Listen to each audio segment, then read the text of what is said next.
My name is Brianna Orlandi. I'm a close friend of Shelby's. I was blessed with the opportunity to be her coworker for over 2 years. Over that time, the friendship between her and I blossomed. We may have butted heads, but there was never a moment where I couldn't count on her. I wanted to say a few things about our beloved Shelby Lynn. She was a daughter, a wife, a sister, and a friend. She had an impact on so many people. Now it's time to let her physical presence fade from us by celebrating her memory always. Shelby was not always dealt the easiest hand in life, but she made the most out of it. Even though Shelby had to overcome many obstacles, every decision she made was with somebody else in mind. I believe that this is the biggest testament of how beautiful of a soul this woman has.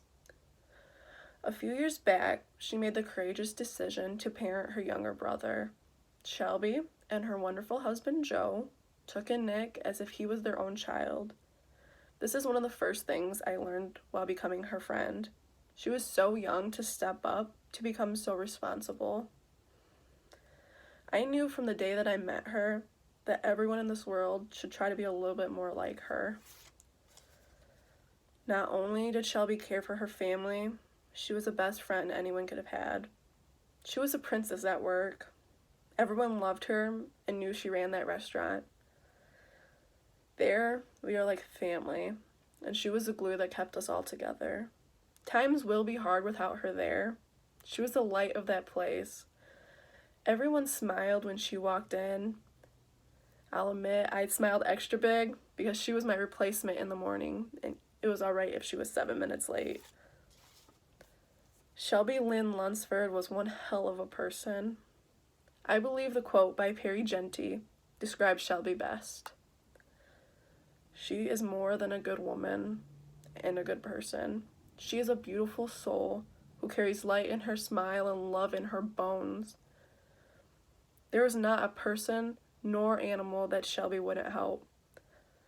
She loved her pickup truck, the color pink, and her own long hair.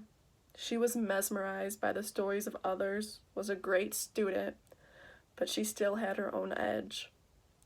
In my eyes, and I bet many of you would agree, she was one in a million. As her Facebook friends would know, Shelby loved sharing quotes. One I believe she would love us to hear right now is, "Honor me not by mourning my death, but by celebrating my life," by Chris M. Braden. When mourning somebody like Shelby, we have so much to celebrate. Her life was full, so full of love and happiness.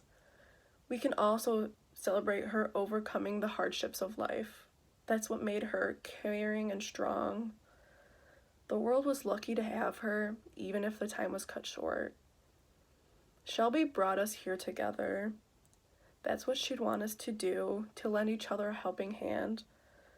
We need to be there for one another, like she was there for every single one of us. The best way to celebrate Shelby's life is to preserve her characteristics and show them in our own lives. Be a little more daring, show some compassion, and always, always be a friend. Thank you.